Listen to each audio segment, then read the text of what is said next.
سرکاری utility stores ہم بچپن سے جاتے تھے اور سرکاری ہوتے تھے, سبسیڈائز ریٹ ہوتے تھے اور ہر جگہ جگہ کھلے ہوتے تھے. اب مجھے وہ سٹورز نظر نہیں آتے کیونکہ آئی تھنک وہ سٹورز ہوں گے لیکن جن علاقوں میں ہم رہتے ہیں وہاں تو نظر نہیں آتے, اور اس کی جگہ بڑے بڑے سٹورز, ہیوی ایکوپڈ سٹورز نے لے لی ہوئی ہے, جو کہ آپ کو دل چاہتا ہے اب جائیں, پھر دل چاہتا ہے چلو اب چلے گئے ہو تو کچھ سامان بھی خرید لیں, جس کی وجہ سے آپ زیادہ پیسے خرچ کر کے آ جاتے ہیں.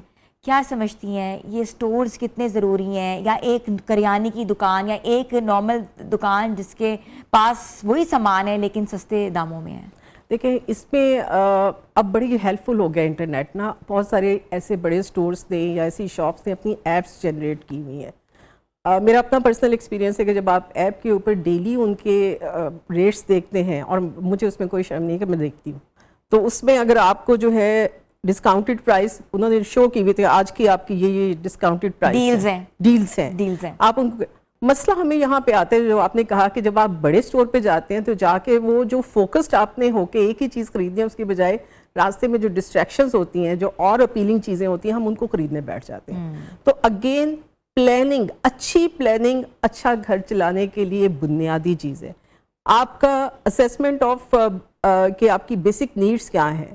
خواہش کا تو کوئی اینڈ نہیں ہے, خواہش تو آپ پورے کرتے چلے جائیں گے, اگلی پیدا ہوتی چلی جائے گی, لیکن جو آپ کی نیسیسٹی ہے وہ آپ کو ایک اچھا وائز بائر بنائے گی, پلس گھر کے سب افراد کام کریں. یہ بہت امپورٹنٹ میسج ہے. گلوبل جو ٹرینڈ ہے جو ہمیں اس وقت اپنانا ہے, جس کی وجہ سے ہمیں زیادہ اسٹرگل کرنا پڑتی ہے, کیونکہ ہمارا ایک بڑا اچھا ٹریڈیشنل سا مشرقی کلچر تھا جس میں مرد حضرات خواتین کو پروٹیکٹ کر رہے ہوتے تھے, کما کے لا کے دے رہے ہوتے تھے. ہمیں زیادہ مسائل آنے شروع ہوئے ہیں بیکاز ہمارا جو معاشرے کا مزاج ہے وہ گلوبل ہوتا جا رہا ہے. تو وہاں پہ گھر سے بیٹھ کے کام کر لیں, ورک فرام ہوم کر لیں, لیکن آپ کچھ نہ کچھ اپنا کنٹریبیوشن دیں. اور اگین آپ آن لائن ضرور چیک کریں کہ کہاں پہ کون سی چیز جو ہے وہ سیلز کہاں لگی ہوتی ہیں. اچھا, ایسے بڑے موقع آتے ہیں جہاں قیمتیں بڑھ جاتی ہیں, عید دہاڑ ہو اور کوئی بھی چھٹی آنے والی, ان کو پتہ ہے لوگوں نے بائنگ کرنی ہے, قیمتیں بڑھا دیتے ہیں. یہ ایک ہمارے ہاں سب سے بڑا المیہ ہے. لیکن ایسی ڈیٹس بھی آتی ہیں جس میں جو ہے سیلز لگ رہی ہوتی ہیں اور پہلے سے اناؤنسمنٹ ہو جاتی ہے. تو آپ کو لگتا ہے یہ ڈیلز جو ہیں واقعی ان کو اویل کرنا چاہیے؟ عید کے قریب قیمتیں اس لیے بڑھتی ہیں بیکاز ہمیں یاد بھی تو عید سے کوئی 15-20 دن پہلے آتا ہے کہ ہم نے عید کی تیاری کرنی ہے. اگر تھوڑا سا وہی میں اگین پلاننگ کے اوپر آؤں گی کہ اگر آپ کو پتہ ہے آپ نے سال میں 2 دفعہ عید منانی ہے, تو آپ کیوں نہیں یہ کرتے کہ جب آپ کو ان ڈریسز کی ضرورت ہو آپ مارکیٹ میں امیجیٹ چھوٹے آئٹم کو رکھ لیں فن کے لیے. ہمارے ہاں کیونکہ تہوار کے اوپر جانا سب کا ہے اور بازار میں اس ساری فیسٹیوٹی کو انجوائے کرنا ہمارے کلچر کا حصہ ہے, تو وہاں پہ آپ چوڑیاں مہندی ٹائپ کی چھوٹی چیز, اب تو مہندی کے ریٹس میں وہ تھاؤزنڈس میں ہیں عید کے قریب جا کے جو لگواتے ہیں. اس زمانے میں 100-200-300 کی آ جاتی ہیں, اس وقت 4-4-5-5 ہزار روپے کی چوڑیاں آ جاتی ہیں. میرا تو یہ خیال ہے کہ عید کے دنوں میں مہنگائی کی بنیادی وجہ ان لوگوں کی وجہ سے جن کو عید کے 10ویں روز آنکھ کھلتی ہے کہ اب ہم نے جانا ہے اور عید کے لیے جوڑا لینا ہے. اگر آپ وقت سے پہلے تیار کر لیں گے تو آپ کو پرائس بھی کم ملے گی, کوالٹی بھی بہتر ملے گی, ٹیلر بھی آپ کا سوٹ خراب نہیں کرے گا.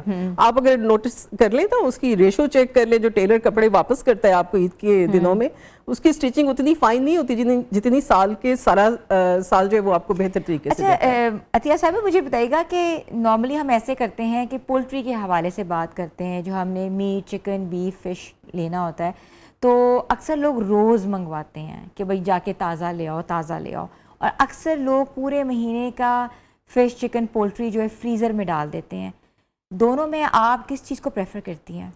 دیکھیں اس میں بیٹر تو یہی ہے کہ آپ چیزوں کو بلک میں لیں, اس میں آپ کو مہنگا نہیں پڑتا وہ. لیکن جو فریز کرنے کا یہ ہے نا کہ را اس کو لیا اور را ہی فریز کر دیا, یہ غلط ہے. اس میں بیٹر, غلط تو نہیں میں کہہ سکتی, لیکن زیادہ بہتر یہ ہوگا کہ آپ نے اگر رکھنا ہے, اگر فش رکھنی ہے میرینیٹ کر کے رکھیں. اگر آپ نے چکن کو را چکن آپ کے 2-3 پیکٹس کر لیں, باقی کو ان کو آپ میرینیٹ کر کے ان کو جو آپ نے بنانا ہے وہ فریزر میں اگر اس طرح سے لگے, ایک تو اس کا ٹیسٹ بہت اچھا بنے گا, وہ اچھا رچا ہوا اس کے اندر آپ کو اس کی میرینیشن محسوس ہوگی. دوسرا یہ کہ اس کی ایج بڑھ جاتی ہے, اس تیل کا جو ایک کھاتا ہے نا, ہاں وہ پرانے کا ذائقہ. پھر اسی طرح اگر آپ نے میٹ رکھنا ہے تو بہت کامن سی چیز ہے کہ آپ اس کے ساتھ تھوڑا سا اس کو ہاف کک کر کے اس کو آپ فریز کر دیں, اور پھر بار بار اس کو ڈی فریز نہ کریں, ڈی فروسٹ ایگزاسٹ نہ کریں, کنٹامینیشن نہ ایڈ کریں. تو زیادہ بہتر طریقہ تو جو اکنامیکل طریقہ وہ تو یہ. اچھا, ایک آپ نے جملہ سنا ہوگا کہ تنخواہ آتی ہے اور پتہ بھی نہیں لگتا, پہلے 10 تاریخوں میں ختم ہو جاتی ہے. تو 10 تاریخوں میں ختم ہو جاتی ہے, پورا مہینہ 30 دن کا ہوتا ہے, 20 دن کیا کریں؟ بہت اچھا سوال ہے, بہت چیلنجنگ سوال ہے جو آپ نے مجھ سے کر دیا ہے, کیونکہ ہمارے ہاں واقعی آپ تو 10 دن زیادہ ٹائم ہے. جو ہمارے ہاں ایسا طبقہ بھی موجود ہے کہ شاید جو تنخواہ لاتا ہے تو ہی ناکافی ہوتی ہے, وہ پوری نہیں پڑتی. اور ایسا بھی ہوتا ہے کہ تنخواہ آنے سے پہلے ادھار دینے پڑ جاتے ہیں. اس کا حل جو میں نے آپ سے تیسری بات کہی تھی اپنی تمام سے پلاننگ اور اس کے بعد نیڈ اسیسمنٹ کے بعد, وہ یہی ہے کہ گھر کا ہر فرد کام کرے. کسی ایک فرد پہ جب آپ بوجھ ڈالیں گے کولیپس کرے گا, وہ بیمار ہوگا, وہ ڈپریشن میں جائے گا. اب یہ کہیں کی کوئی عقل مندی نہیں ہے کہ آپ کے گھر کا اگر ایک کمانے والا ہے تو آپ اسے کہیں کہ میری تمام خواہشیں پوری کر دو. اللہ تعالیٰ نے آپ کو 2 ہاتھ دیے, دماغ دیا, استعمال کریں, اس کے ساتھ اپنی ارننگ کریں. کسی نہ کسی حد تک آپ جیسے بیٹھی کام کر رہی ہیں, میں بھی کام کرتی ہوں, تو کسی نہ کسی حد تک ہم اپنا حصہ, اپنا کردار ادا کر سکتے ہیں. وہ زمانہ نہیں رہ گیا جس میں ہم یہ سوچیں کہ کوئی ہمیں بیٹھ کے کھلائے گا. اس کے علاوہ اس کا اور کوئی حل نہیں, کیونکہ ایک فرد کی تنخواہ پوری ہی نہیں پڑتی ہے.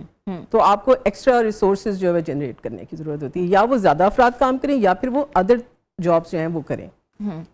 اچھا, یہ تو بالکل آپ وہی بات کر رہی ہیں جو کہ ہر گھر کا مسئلہ ہے. اس وقت ہر گھر میں صبح اٹھ کے چائے کا کپ پیتے وقت یہ بات ہوتی ہے کہ آج کیا ہونا ہے یا کیسے ہوگا, یا مہینے کا اینڈ آنے والا ہے کیسے ہوگا. سیونگز جو ہمارے بڑے بوڑھے کرتے تھے, اب تو ہم بہت دور چلے گئے ہیں سیونگز کے. سیونگز تو ہوتی ہی نہیں ہے. سیونگز بالکل صحیح بات ہے آپ کی. اس وقت کیونکہ چینج بہت زیادہ ہے, بہت ریپڈ, یہ میکسیمم ریپڈ چینج کا زمانہ ہے. تو وہی بات ہے کہ آپ چینج سے ہی کوپ کرنے میں لگے رہتے ہیں, اس کے ساتھ آپ ایڈجسٹ ہوں گے تو سیونگ کریں گے نا. جب چینج کے اندر آپ سمجھ جاتے ہیں کہ یہ چینج میں اس کے مطابق ایڈجسٹ ہو گیا ہوں, تو اگلا چیلنج آ جاتا ہے, اگلی ٹاسک آ جاتی ہے. تو سیونگز کے لیے بھی جو ہے نا, وہ آپ کو جب تک کہ, وہی بات ہے کہ جب تک کہ آپ اپنے ادر ریسورسز تمام لوگ نہیں جنریٹ کریں گے, سیونگز ہوں گی نہیں. اپنا بزنس, آن لائن بزنس, کسی نہ کسی حد تک وہ سیونگز آپ کو جو ہے وہ دے سکتا ہے. اچھا, میں آپ سے پوچھنا چاہتی ہوں, خواتین کے لیے آئیڈیاز دے دیں, کیونکہ آپ تو ہوم اکنامکس سے بیسڈ ہیں. خواتین گھر میں کیا کیا کر سکتی ہیں؟ لیکن ہمارے اپنے اسٹوڈنٹس جو ہیں نا, مجھے بڑے میں فخر کے ساتھ یہ بتانا چاہتی ہوں کہ جو ہمارے اسٹوڈنٹس, ان کی عمریں 18 سال ہے, انہیں BS کر رہے ہیں, انہوں نے اپنے پیجز بنائے ہوئے ہیں. اپنے پیجز مختلف جو ہیں وہ آن لائن بنائے ہوئے ہیں کہ آپ انہیں آرڈر کریں. وہ کسی بھی چیز آپ دیکھیں, ایک نیا ٹرینڈ آ رہا ہے اور وہ بڑا عجیب و غریب ٹرینڈ ہے کہ ہماری جو ینگر جنریشن ہے, جیسے ہم ہوتے تھے 8 کھانے گھر میں بن رہے ہیں, اور وہ اس کانسیپٹ کو ویسٹیج سمجھنے لگے ہیں. وہ کہتے ہیں ہم کھانے کی بجائے وہی چیز کمانے کے اوپر جو ہے اپنی انرجی لگانا چاہتے ہیں. تو وہ جو گھر بیٹھی خواتین ہیں, وہ دیکھیں ان کی اسٹرینتھس کیا ہیں. ہر انسان کو اللہ تعالیٰ نے کچھ نہ کچھ صلاحیت دے کے اور کچھ نہ کچھ کمیاں دے کے بھیجا ہوا ہے. کمیوں کو ہم نے ٹھیک کرنا ہوتا ہے, صلاحیت کو ہم نے استعمال کرنا ہوتا ہے. اگر ایک خاتون خانہ کے اندر جو بھی اسکل ہے وہ دیکھے, اس کے اس میں بیسٹ ہے, میک اپ میں بیسٹ ہے, جیولری میں بیسٹ ہے, کاؤنسلنگ میں بیسٹ ہے, فیملی کاؤنسلنگ میں بیسٹ ہے, رشتے کروانے میں بیسٹ ہے, جسے جو بڑا کامنلی جو ہے ہمارے ہاں خواتین یہ ایسے کام کرتی ہیں. نیٹورکنگ بہت اچھی ہوتی ہے, نیٹورکنگ بہت اچھی کرتی ہیں. پھر ان کی کچھ لوگوں کی بائنگ سکلز بہت اچھی ہوتی ہیں, تو وہ ڈسکاؤنٹڈ ریٹ پہ مارکیٹ سے کم پہ سیل کر سکتی ہیں. کہ آپ کو پتہ ہے کہ آج کل تو خواتین کپڑا بھی نارملی بیچتی ہیں, کپڑا را فیبرک جو ہوتا ہے, فوڈ آئٹمس, چھوٹی چھوٹی چیزوں کے اوپر جو ہے آپ جو ہماری بڑی اچھی پوش لوکیلٹیز ہیں وہاں پہ تو ایسی چیزوں کی بڑی ضرورت ہوتی ہے جو کہ آرگینک ہو. تو اس کانسیپٹ کو کر کے ہمارے اسٹوڈنٹس بھی بڑا اچھا ارن کریں. تو اگر ہمارے کیونکہ اب آج کل کے آنے والے زمانے میں, پہلے تو ہوتا تھا نا کہ ان پڑھ وہ ہے جس نے پڑھا نہیں ہے, اب ان پڑھ وہ ہے جس نے ٹیکنالوجی کو استعمال نہیں کیا. آئندہ آنے والے زمانے میں ان پڑھ وہ نہیں ہوگا جس نے پڑھا نہیں ہے, وہ ہوگا جس نے اس زمانے کو ڈیل کرنا نہیں سیکھا. تو کرنے کی ضرورت یہ ہے کہ آپ اپنی اسٹرینتھ کو بیس بناتے ہوئے, ایک فون آپ کے پاس ہے, اس میں آپ باتیں بھی کرتے ہیں, اس میں آپ چلیں تھوڑا سا اس کو کمانے کے لیے بھی استعمال کر لیں. تو یہ بہت ضروری چیز ہے کہ آپ اپنی کنٹریبیوشن اپنے گھر میں دیں. خواتین کی کنٹریبیوشن بہت ضروری ہے.